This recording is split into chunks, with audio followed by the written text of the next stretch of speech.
โยกนี่อันนี้ผมว่ามันขำมากเลยน้ำลงสองดิ ลงไปเล่นน้ำบ่สรุปรอยก่อนบ่ ปลาจะมีแต่ปลาชิวกันแล้วปลาขอนปลาเสือเนี่ยแบบเป็นคือปลาดุกเลยปลาคอเนี่ยบอกปลาลายๆอะไร ปลากลางครับปลาคอกลาง นี่นอน มันขึ้นมาแล้วนะได้ เดี๋ยวจะลงอาคารอะไร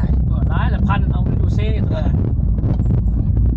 จะลงอาคารอะไร ขับมาไปกับมันขโมยแล้วขับมาซื้อผ้าคือขู่ไปแล้วไปพันเอาปลา จะประตูอาเราทำทางอยู่เงิน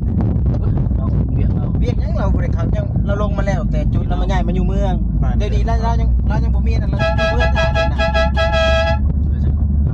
เราอยู่เมืองท่า เราอยู่เราไม่รู้ยัง บ่ได้